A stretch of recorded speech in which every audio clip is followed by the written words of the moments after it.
Welcome to the God Culture, where we urge you to challenge traditions, as 1 Thessalonians 5:21 tells us, prove all things, hold fast that which is good. We do not intend to be confrontational, but to compare what the Bible really says versus the traditions of men, which Jesus himself rebuked. Jesus said to the Pharisees, "Full well ye reject the commandment of God, that ye may keep your own tradition." Mark 7:9. Today, we are continuing our flood series with part 3, Noah divides all the earth. Shem's territory, according to the book of Jubilees. The what? Maybe you haven't heard of the book of Jubilees, and traditional thinking says it's not in the canon chosen by the Catholic Church, or the Protestant Church for that matter. Therefore, you should not read it. Well, many scholars do not know what to make of this book for certain.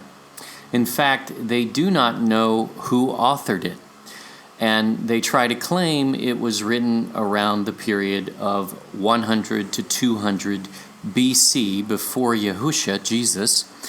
But as you will see in this video as we read along, there are an awful lot of ancient names that would have been known territories by a different name at the time this was written, which makes no sense that the writer would use a name not supported by current history over one that was well known in that era. We think that alone disproves any dating during that period, and we strongly question those who try to say this was written by a Pharisee because it appears to be far more ancient. However, we'll show you the early church fathers reference this book often, although not always as the book of Jubilees, as it is also known as the book of division and other names. Division meaning the division of the earth, by the way. Jubilees, because it breaks down the timeline of basically the same periods as Genesis into 49-year increments known as Jubilees, which you are probably aware.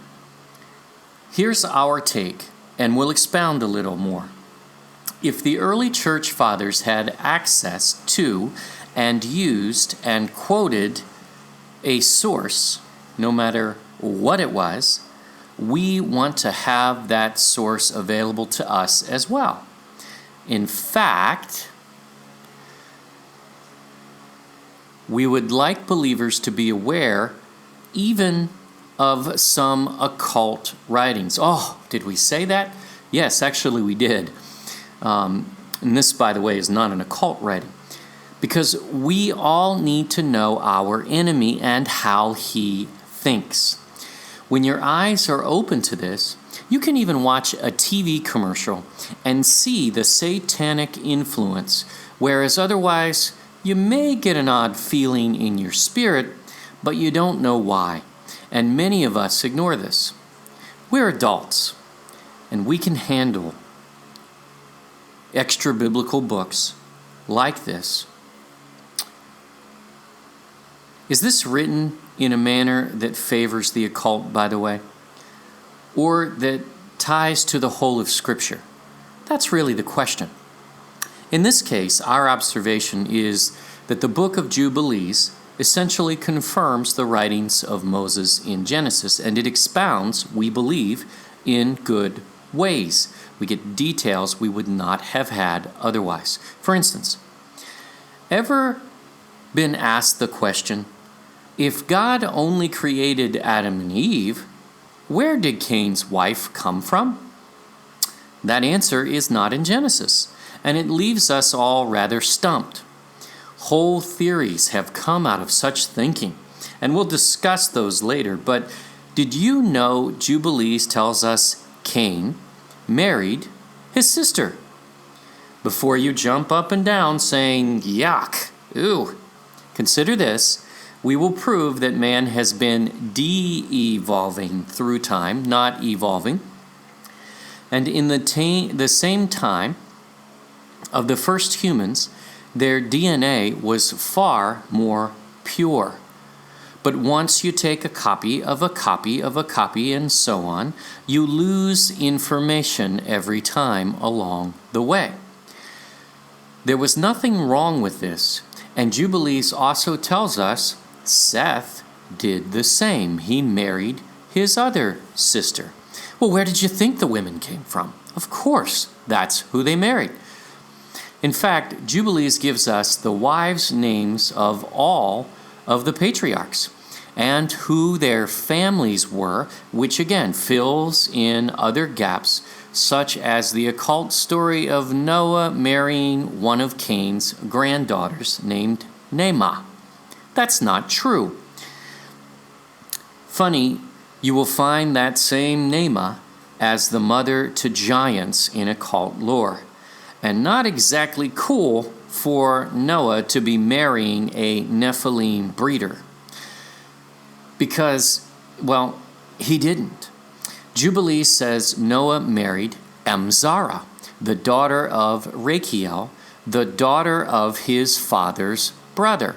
In other words, his cousin. Today, we are going to map out the division of the entire, yes, we said entire earth, according to Noah, who divided the entire inheritance of the entire earth between his three sons. And we still see these dividing lines today. So, it's okay to accept the occult Talmud version of the Bible interpretation, but not to read a book that the early church fathers used? Come on. We are grown up enough to be able to handle it, whether it's inspired or not, which is not a conversation we're going to have today. It's okay. We do not have to determine whether Jubilees is inspired scripture today and select it for inclusion into the canon. We are not convening a council.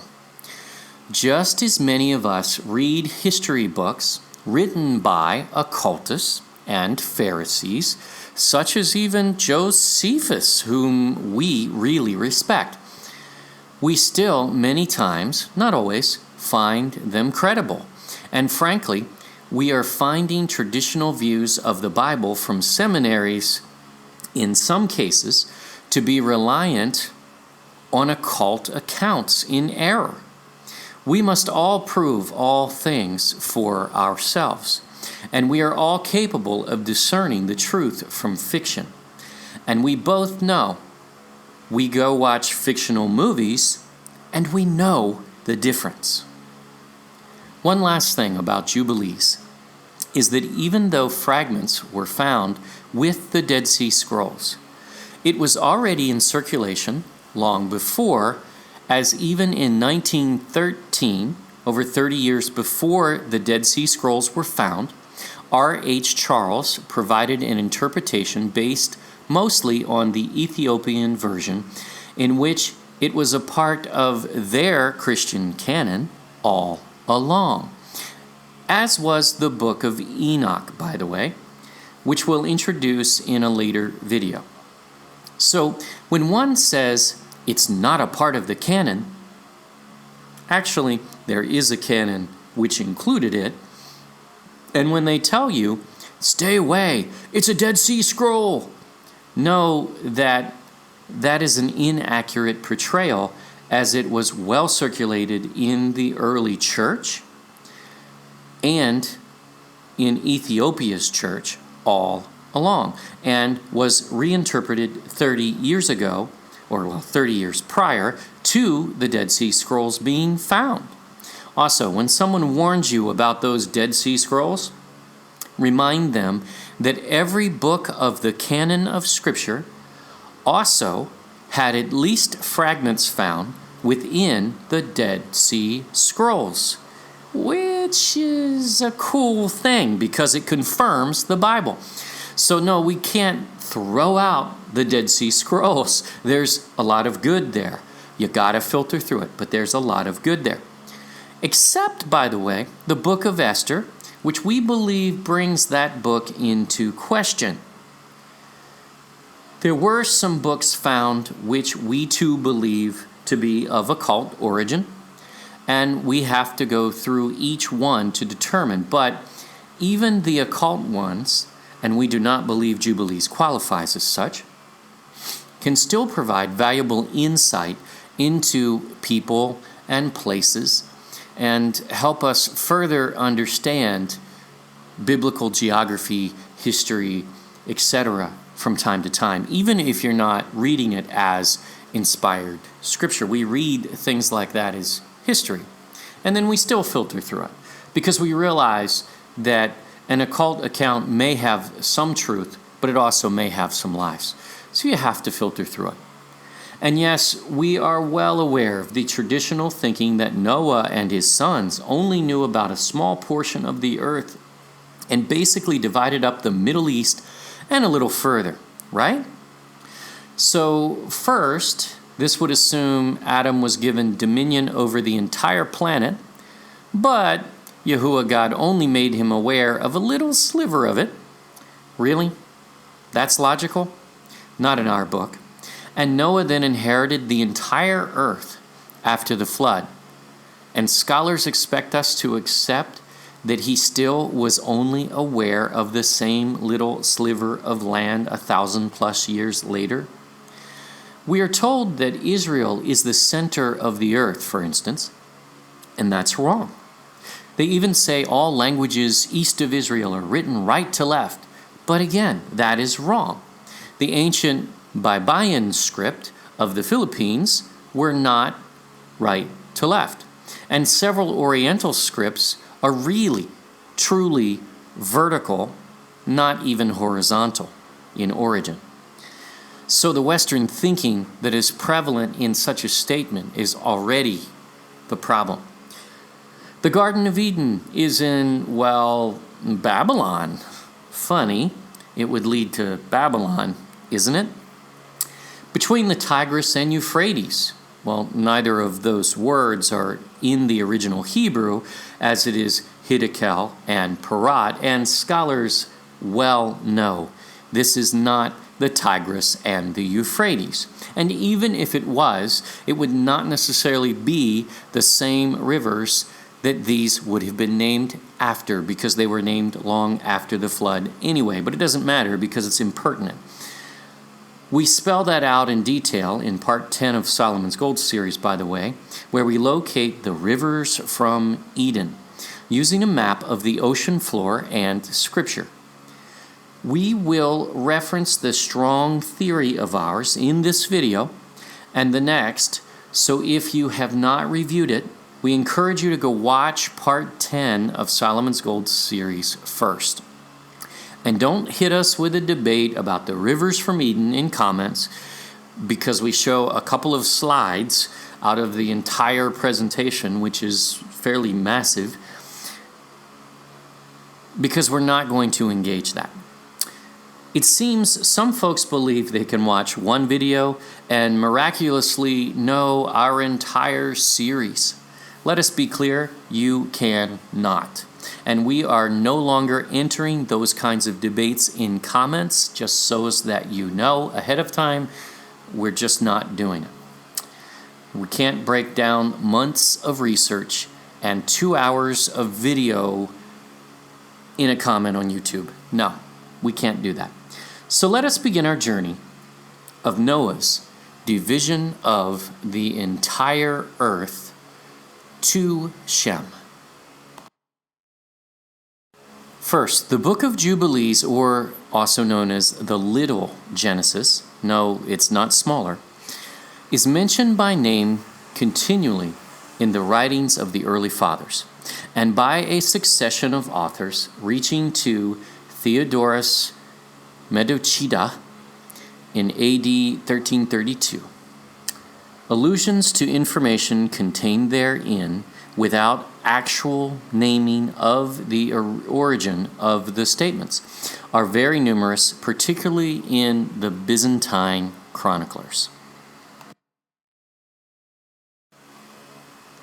It is well known to early Christians, as evidenced by the writings of Epiphanius, Justin Martyr, Origen, Diodorus of Tarsus, Isidore of Alexandria, Isidore of Seville, Eutychius of Alexandria, John Malalas, George Syncellus, and George Kidranus. The text was also utilized by the community that originally collected the Dead Sea Scrolls, which, by the way, is not, and we will prove in a later video, is not the Essenes. That is inaccurate. We're going to prove to you that that is in fact the community of James the Just, whose name wasn't James, by the way, it was Jacob, the brother of Yahusha, Jesus. No complete Hebrew, Greek, or Latin version is known to have survived. And that's one of the issues to why Jubilees is not considered canon, because there's no complete version in either language. They're using fragments from here, fragments from there, and putting it together. But it is fairly complete. And that doesn't mean that we shouldn't read it. Okay, so don't put it in the Bible. That's okay. We're not making that argument today. Nor do we really care as long as it's available to us. We just want to read those things that all of these church fathers read. Again, we find this at least credible enough to study the division of the earth by Noah according to this book. We will be spending time today in Jubilees chapter 8. And she bare him a son in the 5th year thereof, and he called his name Eber. This is Selah. Eber's father is he, and she would be his wife. And he took unto himself a wife, and her name was Azurad, the daughter of Nebrot, in the 32nd Jubilee. It actually identifies times throughout Jubilees, but we are not going to study this today.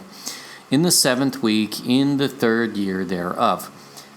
And in the 6th year thereof she bare him a son, and he called his name Peleg.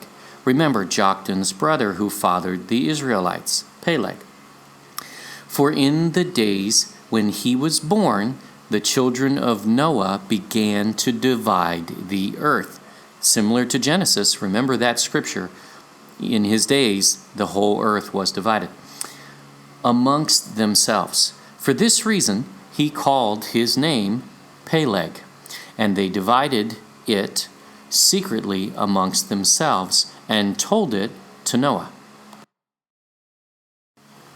And it came to pass in the beginning of the 33rd Jubilee that they divided the earth into 3 parts, for Shem and Ham and Japheth, according to the inheritance of each, in the 1st year, in the 1st week, when one of us who had been sent was with them. Who's us? That'd be an angel. And that's why they have difficulty with this book. And he, Noah, called his sons, and they drew nigh to him, they and their children. And he, Noah, divided the earth into the lots, which his 3 sons were to take in possession. And they reached forth their hands and took the writing out of the bosom of Noah their father. Now it starts to get exciting here. But first, we are going to use a simple map version of the earth that allows us to chart the territories of the northern and southern hemispheres at the same time as we advance through this passage. For simplicity's sake, this is basically a map of the earth from the perspective of looking down from the North Pole, or over the North Pole, so that one can see the northern and southern hemispheres together. This will make much more sense as we're going through it.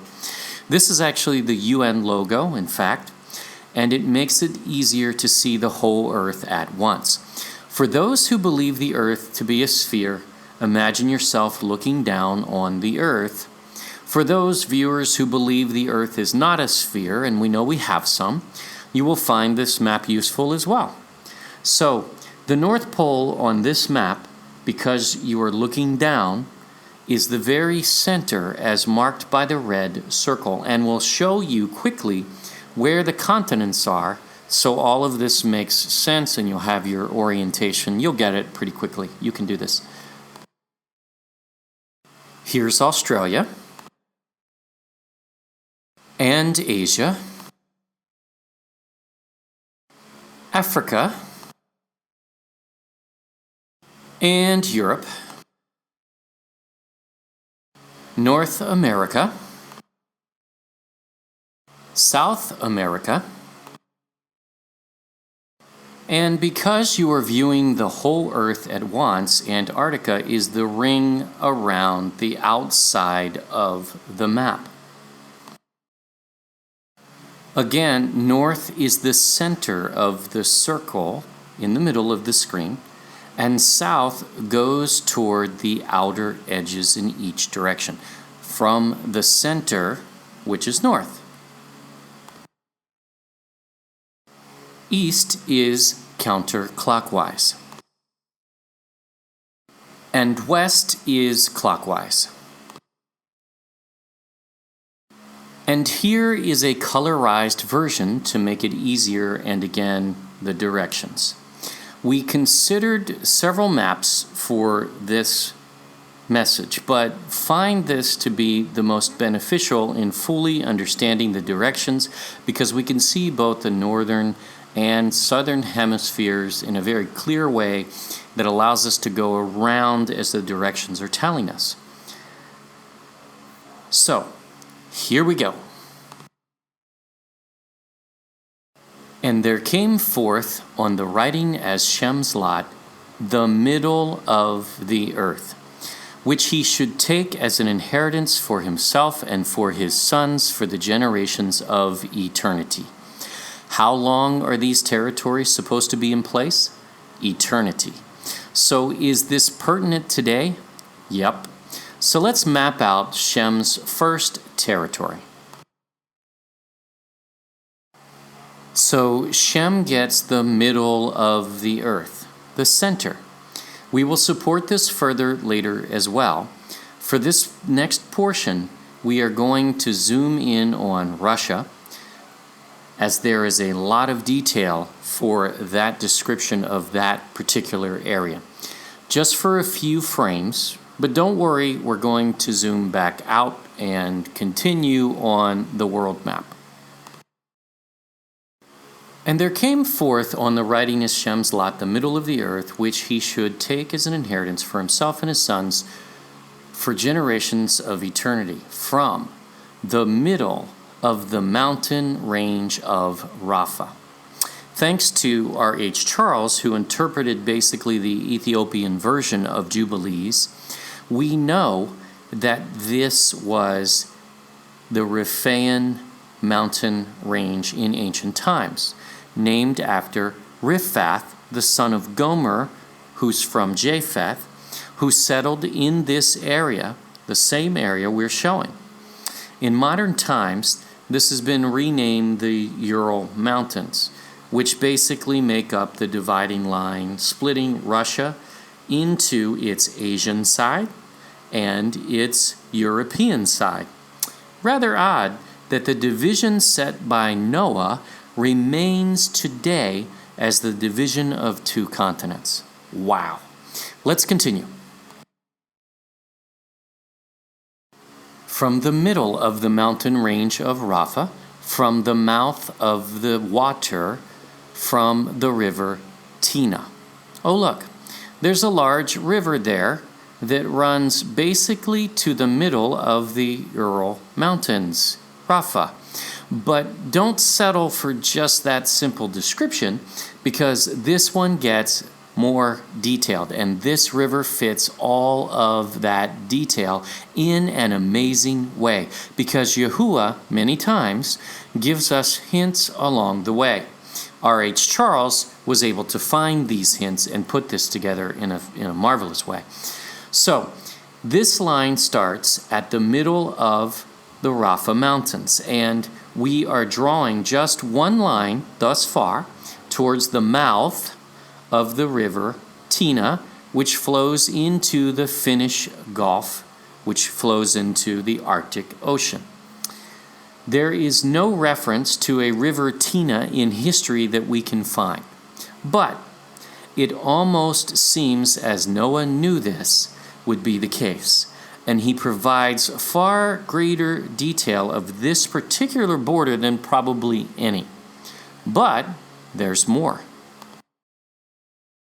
And his portion goes toward the west through the middle of this river, and it extends till it reaches the water of the abysses. For clarity, the abysses are not referring to hell. It is a word used in the Bible referring to the deep. It could mean ocean or sea. In this case, this passage uses the plural, so not only does it flow into one abyss, but at least two. So we drew a line to the west, and look how this ancient river Tina actually splits and flows ultimately into two large seas, abysses, plural. The Black Sea, an abyss even anciently referred to as leading to hell, by the way, and the Caspian Sea. This is a lot of detail, and this river fits all of this thus far, but we're not done. Out of which this river goes forth and pours its waters into the sea Mi'at.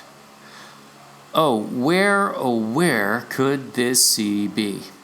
In antiquity, the Azov Sea, as you see on the screen, was usually known as the Maiatis swamp from the marshlands to its northeast. It remains unclear whether it was named for the nearby Maetians, or if that name was applied broadly to various peoples who happened to live beside it. Other names included Lake Maeatis, or Maetius, the Maetium, or Maiatic Sea. Is there really anything to question here? This is obviously the place, and the river Tina, obviously this river fits, and the Rapha Mountains obviously are the right mountains.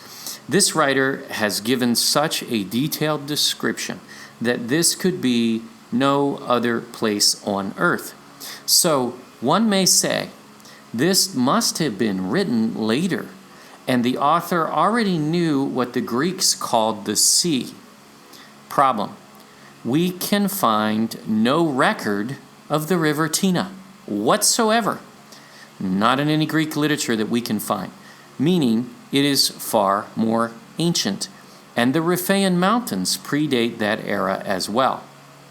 What this proves is that the Maiatic Sea and the Maetians were named after this ancient sea, used to detail the northern border of Shem's inheritance because Noah knew what he was doing, especially at 700 plus years of age.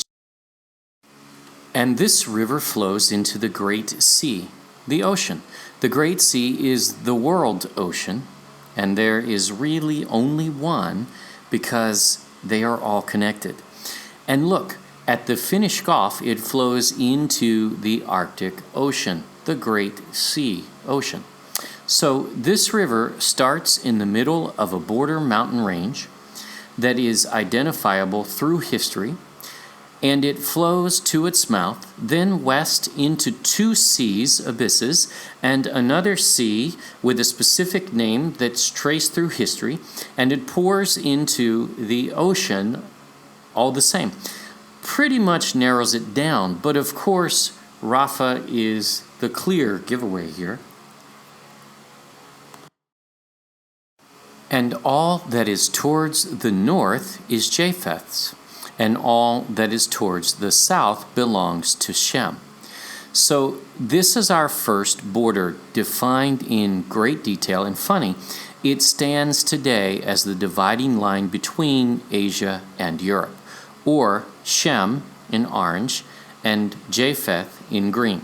Now, Russia now flows over the Ural Mountains and has claimed the territory to the east of it, but this is Shem's promised land. And we'll talk about this more.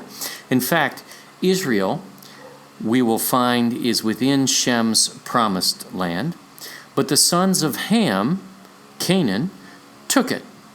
So when Yahuwah God was telling Abraham, all the way to Moses, about the promised land, he was not making a new promise at all.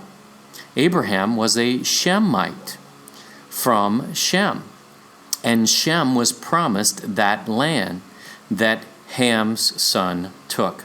See what we mean? There is much here, so let's continue. Okay, so let's zoom out and take a look at how this affects the world map.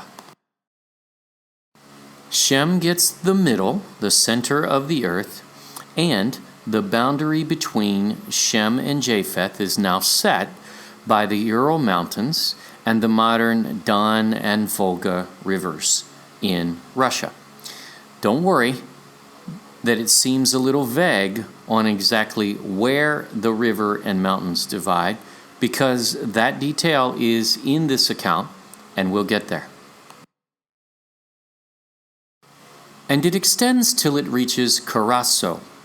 This is in the bosom of the tongue, which looks toward the south. Now, this is where scholars start to really go haywire in some cases. Some try to jump to Greece, which doesn't even remotely fit Noah's geographic lesson that he's giving us here. See, these are concise directions geographically, and he repeats them later even. So jumping away from this clear set of directions is nonsense. Without looking into the name whatsoever, it is obvious that the author is referring to India here as the tongue that looks towards the south, because he mentions the other tongue next, and there are really only two tongues in that region of the world. Look at the geographic feature. Is that not a tongue facing south? No need to go roaming around the earth here to find a name that is similar. It's obvious. However, we searched anyway. Remember the time period we are in here. The days of Peleg, which places us around 100 years after the Tower of Babel, when the languages were confused and the world was divided.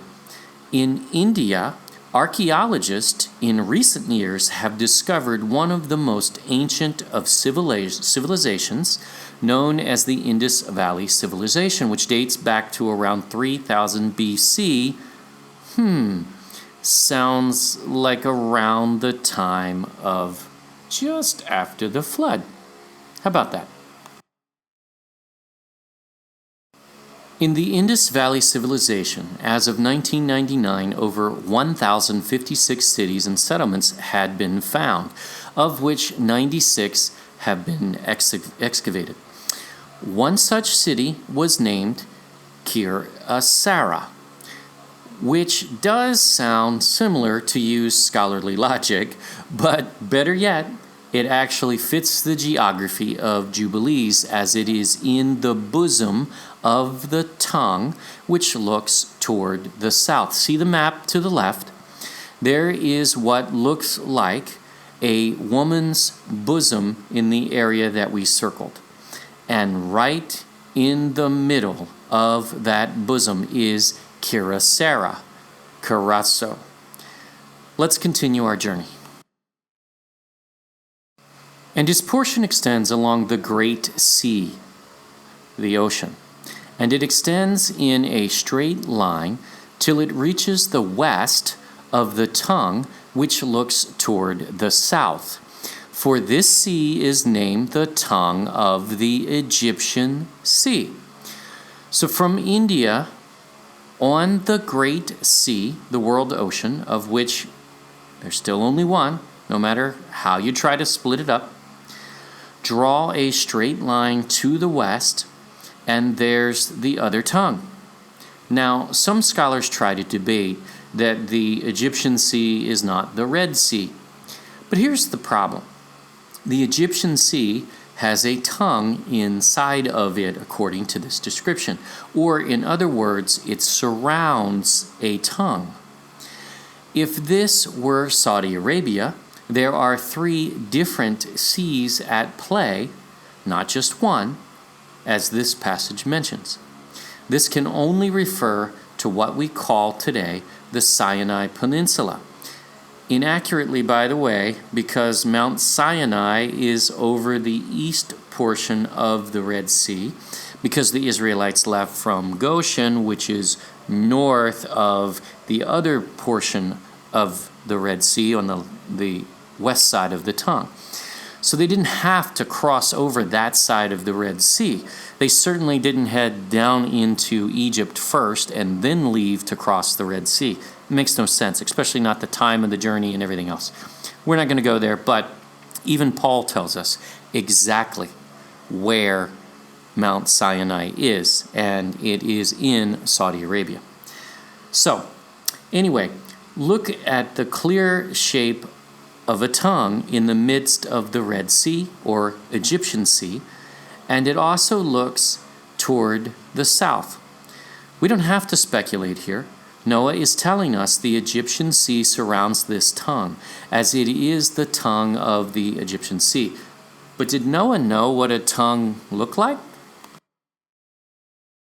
We believe he did. Let's look closely. 1. This is India, and it is a tongue looking toward the south. 2. This is the Sinai Peninsula in Egypt, and it is also shaped like a tongue looking toward the south. 3. This is Saudi Arabia. Is it shaped like a tongue to you? Perhaps a diseased one. And does it look towards the south?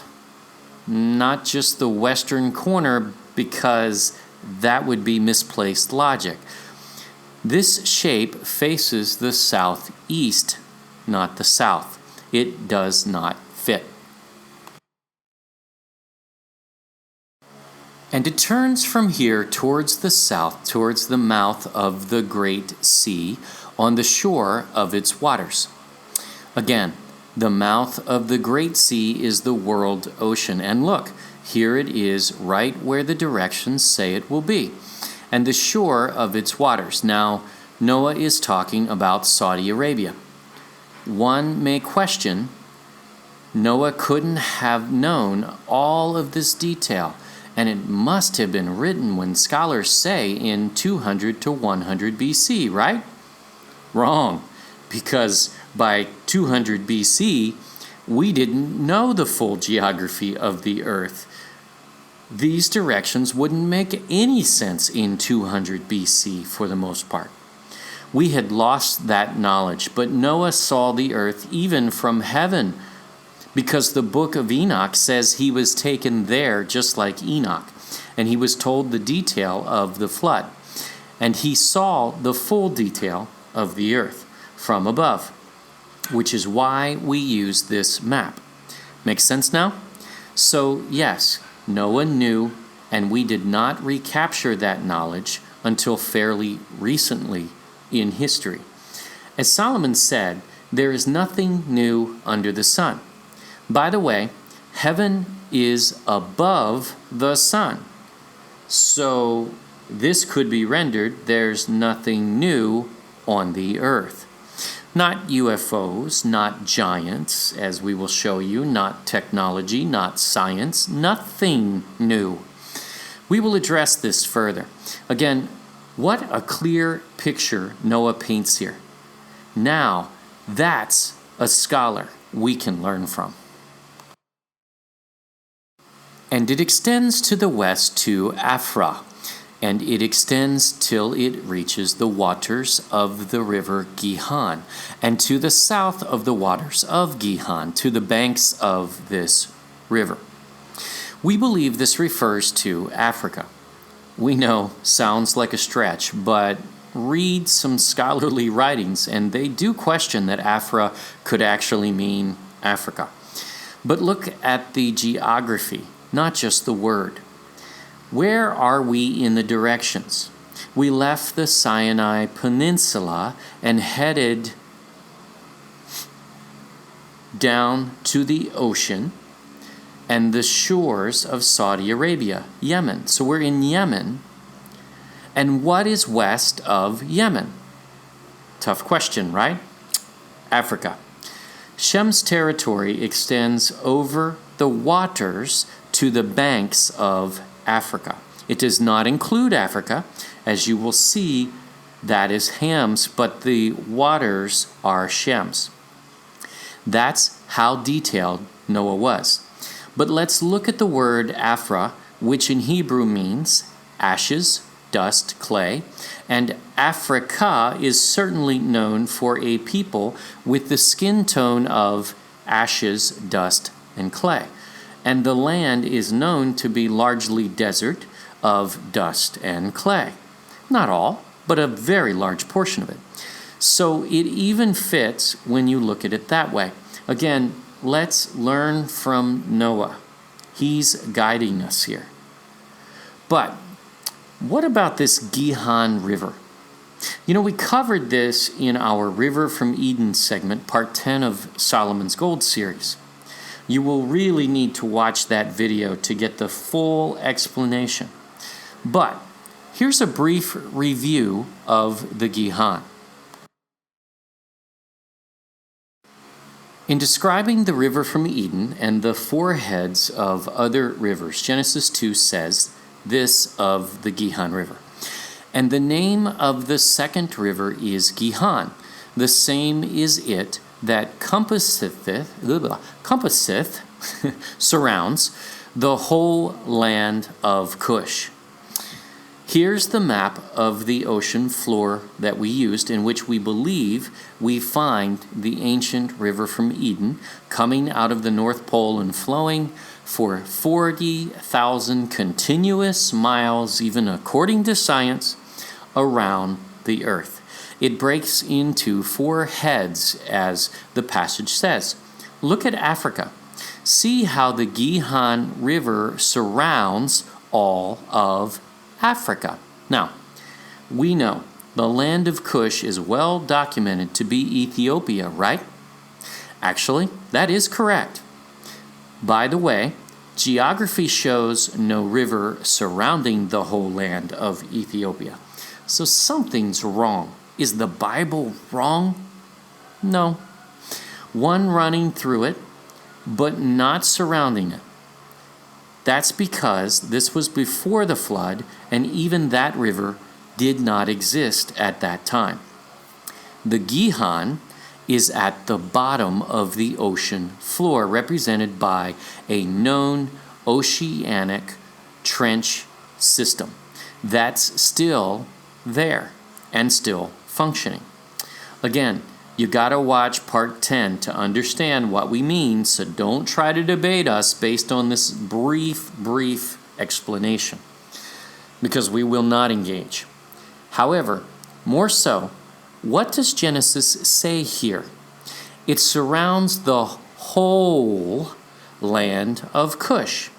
Ethiopia is a country, but its whole land is the whole continent of Africa, not just Ethiopia. And we are now going to show you an historic reference to such. Oh, this is good. Here's a map from Matthew Carey drawn in 1795. Even at this point, what is the name of the ocean on the western side of Africa? It's the Ethiopian Sea. Wait, that doesn't make any sense. As in the upper right on this screen, you can see on the map of Africa, Ethiopia is one small country all the way on the east side of Africa and has no connection to the west, right? Wrong. This map and history called this sea the Ethiopian Sea, not the Atlantic Ocean, all the way up until the 19th century, because the whole land of Ethiopia from ancient times is Africa. Today we call that sea the Atlantic Ocean, but this is a new, really occult term referring to Atlantis, the ancient occult kingdom of the giant kings before the flood, which actually we are going to cover, but not in this video. So where is the Gihon River? It surrounds all of Africa, Ethiopia's whole land, just as we show in part 10 of Solomon's Gold series. Now, this next direction is going to really be telling. But remember, we do not go into Africa, but just to the water, and right now we are on the east side of Africa. So, check out these directions. And it extends towards the east till it reaches the Garden of Eden. Ooh, the Garden of Eden? Which was planted east of Eden, not in Eden, by the way, as many confuse. Some try to guess that the Garden of Eden was in Africa. But wait, we don't enter Africa for Shem's territory, do we?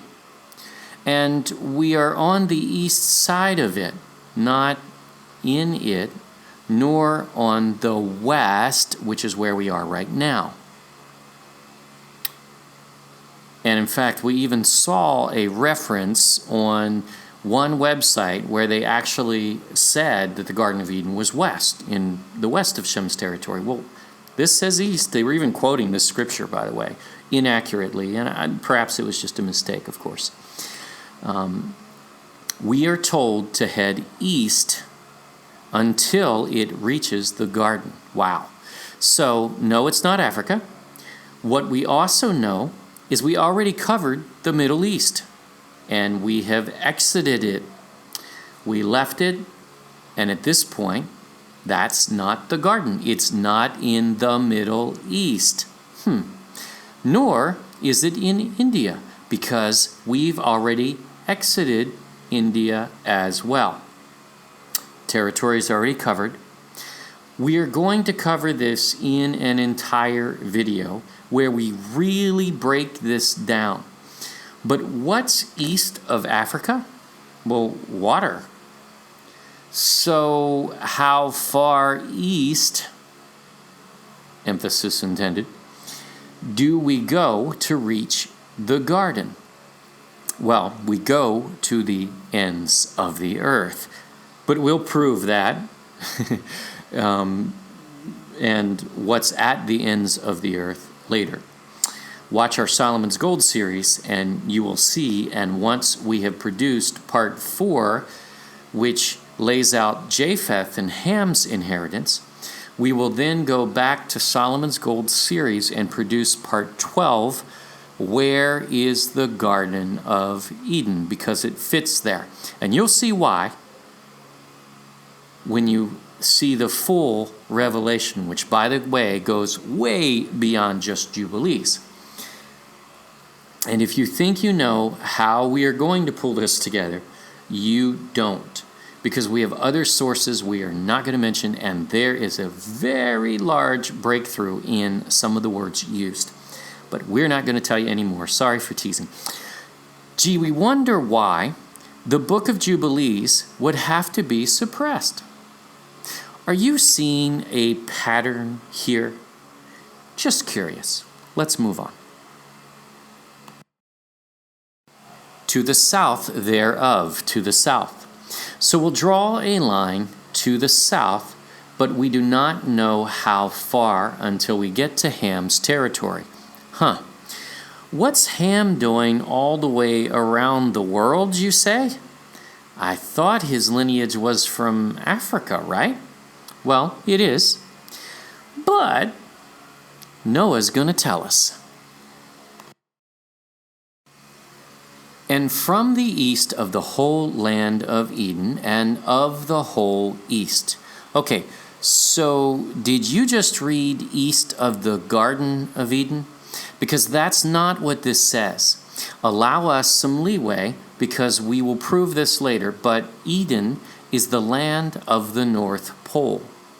the center, the middle of the earth. The Garden of Eden was planted east of Eden, according to Genesis. And we just saw in this passage that somewhere in this territory on the east side is the Garden of Eden, and we'll expound. So, how do you figure out what is east from a center point in the middle of the earth? Simple. Since ancient times, the area has been known as the Far East or the Orient. Yes, it is east of Israel, which is not the center of the earth, by the way. No way to make that work on a map if you know geography, so that's just a misnomer that's claimed, but it's not actually anywhere in the Bible that we can find. Eden, however, is the navel of the earth, and we're going to talk about that more. Let's look again at our River from Eden map. Genesis 2:10, and a river went out of Eden to water the garden, and from thence it was parted and became into 4 heads. Where does this river flow out of? Eden. Where does it start? The North Pole. Is that where the Garden of Eden is? No, it was planted eastward of Eden. Due east is the Far East, Orient. Again, we'll button that point up completely in another video. By the way, notice the Gihon, which is confirmed thus far in Noah's description, and the river from Eden being the mid-ocean trench which flows for 40,000 miles at the bottom of the ocean floor and is still functioning today, balancing the pH level of the ocean through its hydrothermal vents, because they are all basically located within this ancient river system. Again, we can't do this justice in this video. Go and watch our full theory in part 10 of Solomon's Gold series. Now, back to our map. Where are we in this direction? We are back in Eden, in the east of it, and the whole east. Eden, however, is the reference point used here because Noah was just drawing the line showing the expanse of the entire eastern border of Shem's territory. This is important to remember. Now again, from Eden, which is where we are at this point, it turns to the east and proceeds till it reaches the east of the mountain named Rapha, which is east of Eden. And it descends to the bank of the mouth of the river Tina. You can see we are nearing the end of this territory description because Noah has made a very detailed border on pretty much all sides.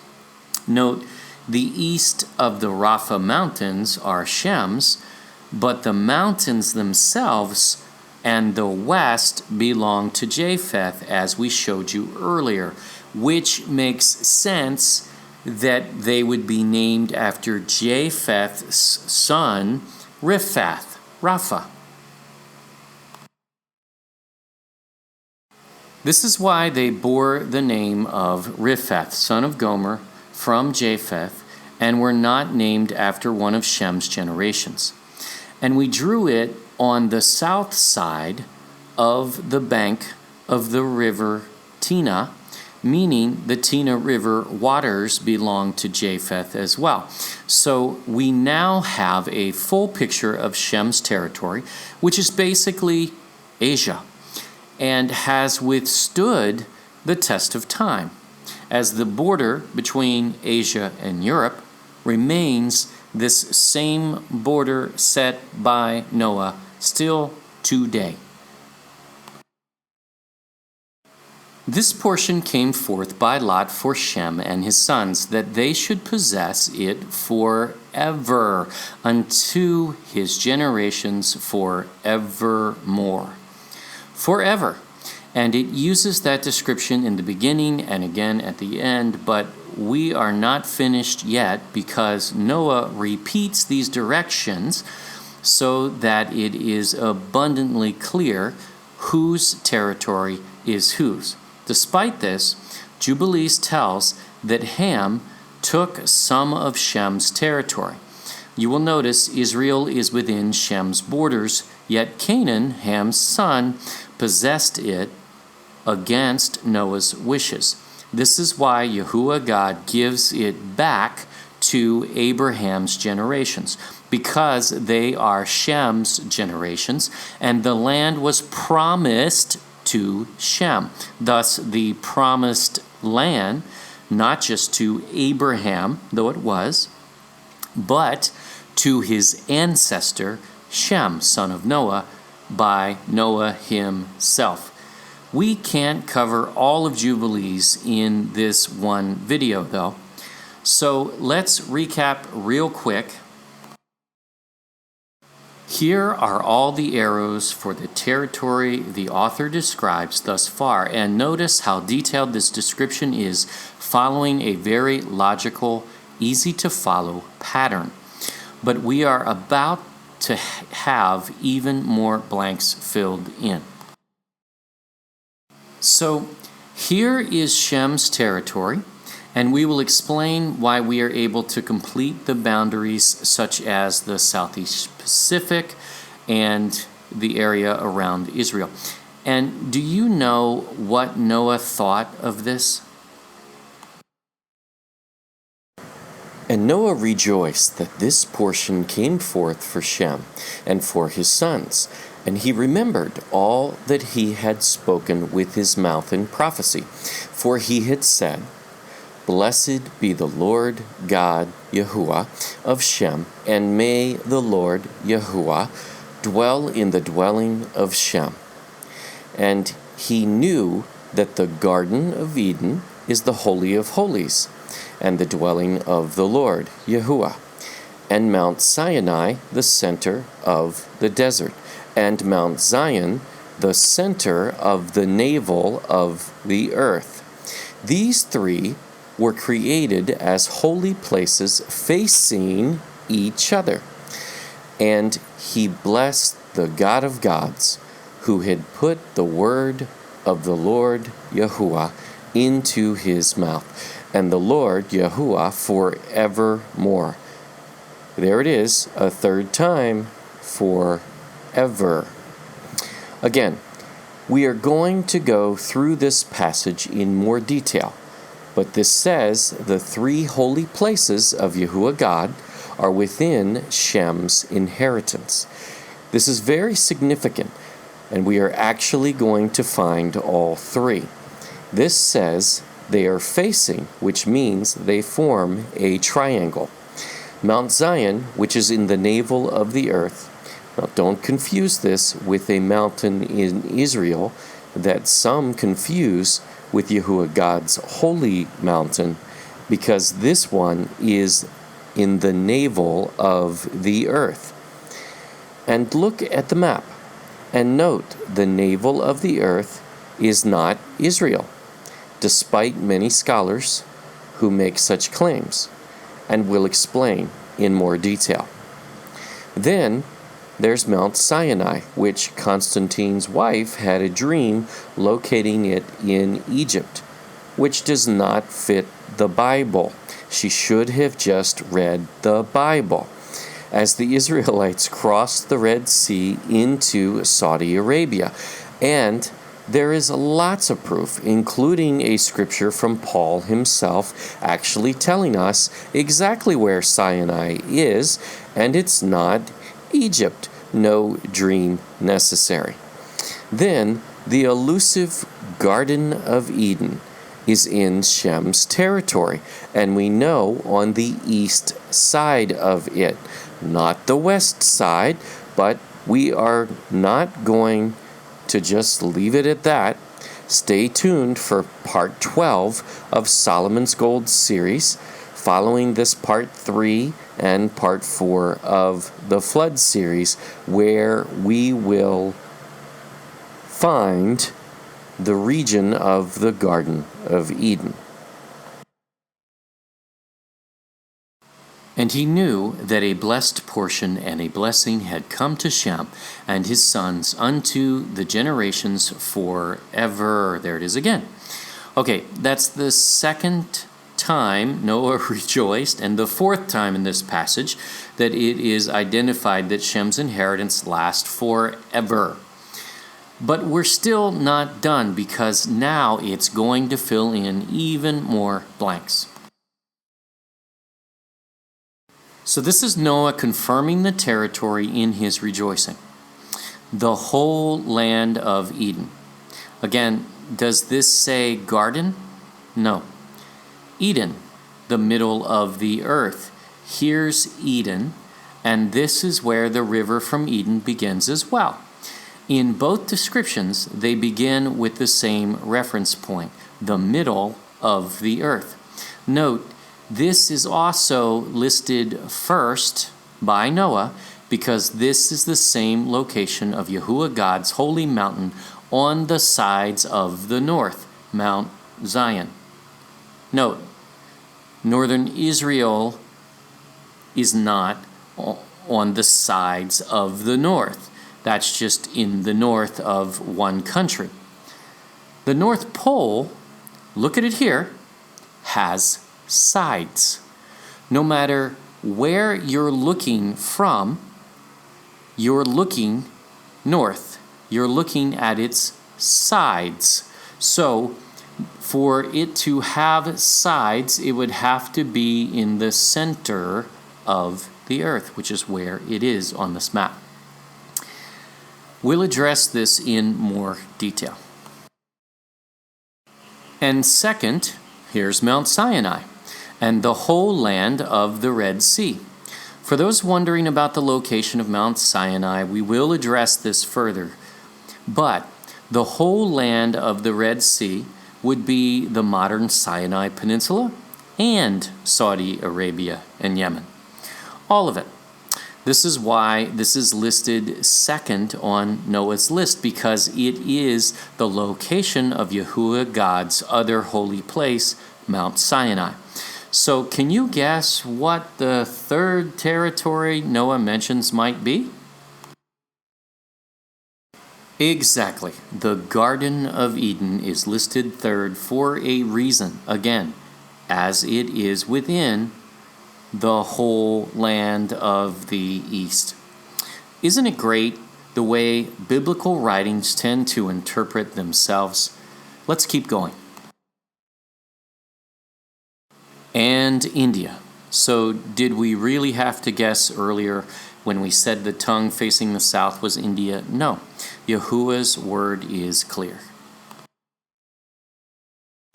And on the Red Sea and the mountains thereof, which we already have marked. So now we are going to zoom in on the Middle East, because Noah is going to provide more detail about that border. And all the land of Bashan. Og of Bashan was a giant, and his territory extended from Gilead in the south to Hermon in the north, and from the Jordan River on the west to Salca on the east. Modern-day Syria and the Golan Heights.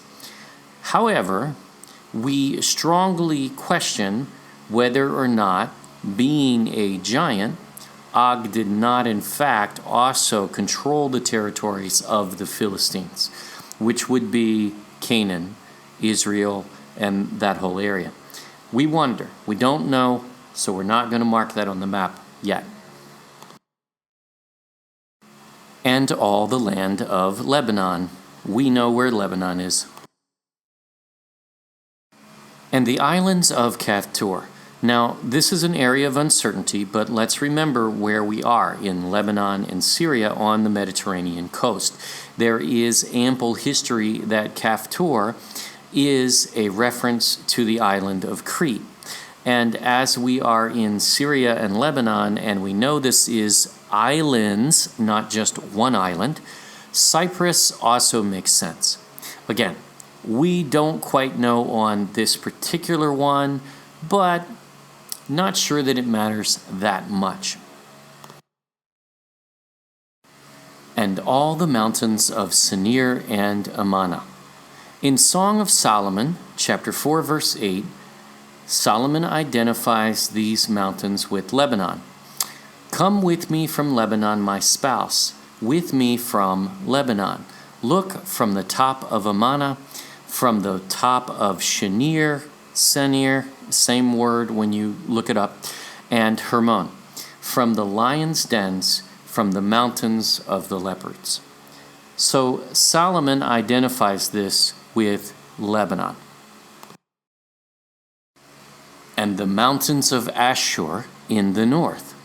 And while we're on Ashur, let's read Jubilees 9:3, which defines Ashur's territory further. Ashur was one of the sons of Shem.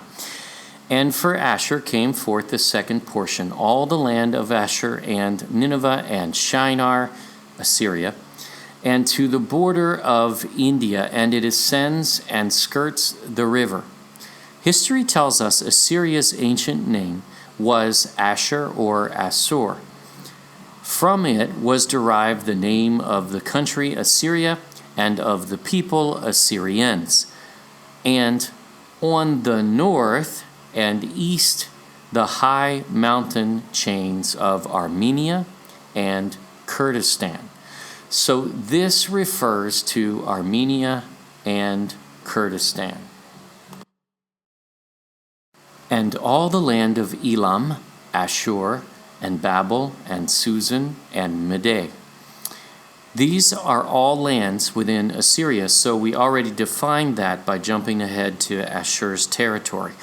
However, it looks like there is a hole because Israel and Jordan are not identified yet. But we believe since Og was a giant, his territory may have at one time included Philistia, the Philistines, and Israel, as well as Jordan. We'll show you a reference coming up that clarifies this as well. And all the mountains of Ararat. Here we go again. As you will see, the author is heading east as the next territory is due north of the Himalayas. And Turkey would make no sense in context, not to mention we have already proven it's the wrong mountain for the ark to have landed because it does not fit the story on several levels. And all the region beyond the sea, which is beyond the mountains of Ashur towards the north. We know this cannot go north of the Black Sea because that territory has already been given to Japheth. This refers to the Caspian Sea, which is beyond Armenia and Kurdistan towards the north. So to recap, here are all the circles we drew again, and they pretty much confirm the same borders as the previous description. A blessed and spacious land, and all that is in it is very good. So this pretty well outlines Shem's territory of the earth, basically all of Asia, and it remains today. But we need to deal with one more quick thing to resolve questions before they happen. Let's quickly deal with Shem's son Arphaxad's portion. And for Arphaxad came forth the third portion, all the land of the region of the Chaldees to the east of the Euphrates, bordering on the Red Sea, and all the waters of the desert close to the tongue of the sea, which looks towards Egypt. All the land of Lebanon and Senir and Amana to the border of the Euphrates. So, Arphaxad got Israel, Lebanon, Sinai Peninsula on the west, and the Chaldees in Central Asia. This is important to note because the reason Joshua had to reclaim the promised land is because it was stolen from his ancestor Shem, Arphaxad. In Jubilees 10, and Ham and his son went into the land which he was to occupy. which he acquired as his portion in the land of the south, which is Africa, South America, and Australia. Yes, I'll explain. And Canaan saw the land of Lebanon to the river of Egypt, Syria, Lebanon, Israel, Jordan, Sinai Peninsula, that it was very good, and he went not into the land of his inheritance to the west, that is, to the sea, West Africa. And he dwelt in the land of Lebanon, eastward and westward, from the border of Jordan and from the border of the sea. So Canaan, the evil son of Ham, already cursed by Noah, stole that land from Shem and Arphaxad. And Ham his father, and Cush and Mizraim his brothers, said unto him, Thou hast settled in a land which is not thine, and which did not fall to us by lot. Do not do so, for if thou dost do so, thou and thy sons will fall in the land and be accursed through sedition. For by sedition ye have settled, and by sedition will thy children fall, and thou shalt be rooted out forever. Dwell not in the dwelling of Shem, for to Shem and to his sons did it come by their lot. Cursed art thou, and cursed shalt thou be beyond all the sons of Noah, by the curse by which we bound ourselves by an oath in the presence of the holy judge, and in the presence of Noah our father. But he did not hearken unto them, and dwelt in the land of Lebanon from Hamath to the entering of Egypt, he and his sons until this day. Note, this was written in a day before Israel reclaimed the land, not 200 to 100 BC by a Pharisee. Just a thought there. And for this reason, that land is named Canaan. So that's how it got named Canaan. So Shem and Arphaxad lost that land temporarily, but Yahuwah God gave that promised land back to their descendants, Israel. But also, this explains something we began to unfold in the very beginning of Solomon's Gold series. Let's go back to the map.